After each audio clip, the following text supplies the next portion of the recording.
ग्राम सभा पैसी के प्रधान श्री राम अवतार रावत की जुबानी उन्होंने अपने जनता को अपने संघर्ष के बारे में बताया और कहा कि ग्राम सभा की जनता हमारे परिवार की तरह है। मैं उनकी हर संभव मदद करेंगे और मैं उनको यह भी विश्वास दिलाता हूं कि उनको किसी भी कार्य के लिए कोई रिश्वत नहीं देनी होगी और न ही किसी प्रकार की उनको कोई समस्याओं का सामना करना पड़ेगा जो हमारी हद में है या मेरे हद से बाहर भी है, तो भी कोशिश यही रहेगी कि उनकी पूरी तरह से मदद की जाए।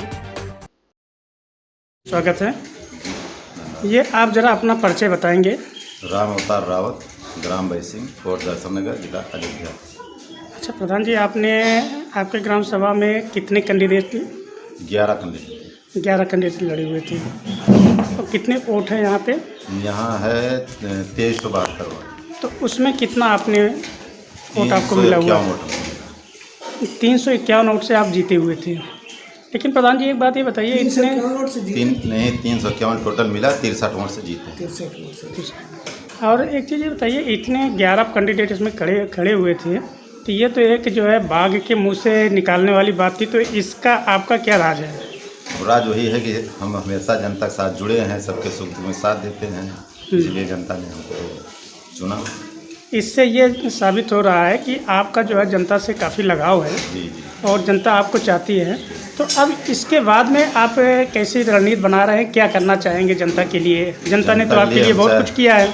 जनता के लिए हम सोच रहे हैं कि जैसे कहीं कोई कागज़ में पैसा नहीं लगेगा, कहीं नाली, जिसकी समस्या नाली का है, नाली की समस्या दूर हो, बिजली की समस्या दूर हो, सबको कॉलोनी, आवास, हर चीज़ सारी सुविधा दी जाए। नहीं ऐसा नहीं है। सबका प्यार मोहब्बत, सब जुड़ के, सब मेहनत किए, अपने चुनाव तरीका लड़े, सब चुनाव हमारी कार्यवाही है। लेकिन हम अपने दिन में अपना काम निकलते थे, लेकिन सुबह एक बार हम गांव जाते थे। सबके मतलब है कि क्या है, नहीं ठाकुर है या ये है, एससी है, हमको जात से नहीं है। हमको सबके मिट्टी में जाना था। हम जा रहे थे और सबके शादी ब्याह, मुंडन संस्कार, हर चीज़ में हम पूरा हाँ जी, आपके 11 कैंडिडेट थे। 11 में आपने तो कुछ चीज़ ऐसा देखा होगा जी कि उनसे आप अलग हट के काम किए होंगे कुछ।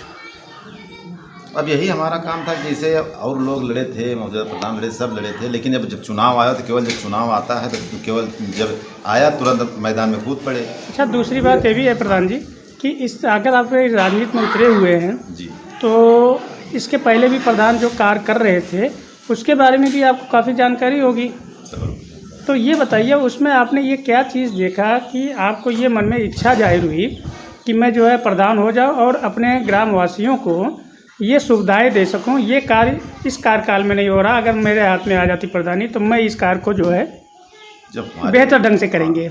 हम देखे, अब सब चीज़ देखे, सब चुनाव देखा गया, सब जीत गए। जीतने के बाद जब वो काम हो रहा था, काम में हमारे मन का काम नहीं, जब जैसे हम चाह रहे थे कि काम जनता का सही ढंग से हो, उस तरीके से काम नहीं हुआ, तब हम सोचे नहीं तो। जो ग्राम सभा की मूलभूत समस्याएं होती हैं, उन समस्याओं के बारे में आपने क्या जो है विचार बना रखे हैं? मूलभूत समस्या यही है कि हमारे यहाँ जैसे हर जगह की समस्या यही है कि नाली सही हो, बिजली समस्या दूर हो। बिल्कुल, ग्रामीण क्षेत्र की मूलभूत समस्याएं आपकी नाली, पानी, खड़ंजा और पेंशन, जो सरकारी योजनाएं आती हैं, और राशन, ये 3 चीज़, आवास, इतनी चीज़ें मूलभूत समस्याएं होती हैं। और इतनी समस्या हम दूर करेंगे। तो इसमें आपको ये भी कुछ ऐसा लगा हुआ कि कुछ पात्र पा गए, कुछ अपात्र पा गए? तो आपकी जानकारी में कितने ऐसे हैं जो पात्र में होते हुए भी उनको जो है सरकारी योजनाओं का लाभ नहीं मिल पाया?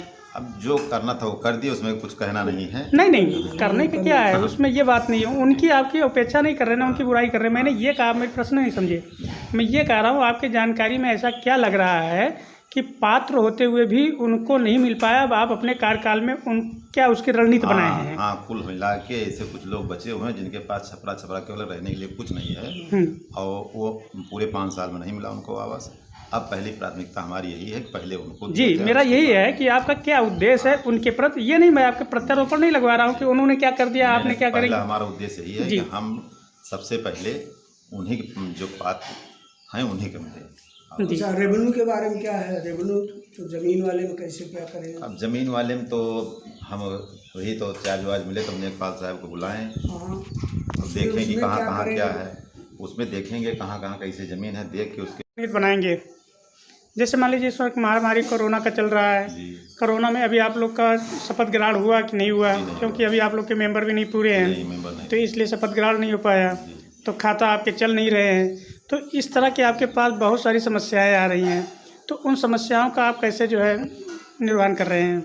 अभी तो हम अपने पास वो गत्ता रखा हुआ है, 25 लीटर सैनिटाइजर मंगवा करके गांव जो है छिड़काव करवा दिए हैं। फिर एक बार करवा देंगे इधर, जब तक हमारा खाता उता नहीं खुल रहा है तब तक हम अपने पास से करवा दे रहे हैं। जी अच्छा, दूसरी योजना आपकी ये चल रही है जो रेहड़ी पटरी और ये मजदूर हैं उनके लिए इनका रजिस्ट्रेशन चल रहा है, तो आपके यहाँ कितने ऐसे लोग जो है चिन्हित हुए हैं? हमारे यहाँ लगभग अभी कल तो हम 6-7 लोग का करवाए हैं, बाकी कागज वही नहीं दिए हैं। लगभग 25-30 लोग हो जाएंगे। 25-30 लोग हो जाएंगे। हाँ।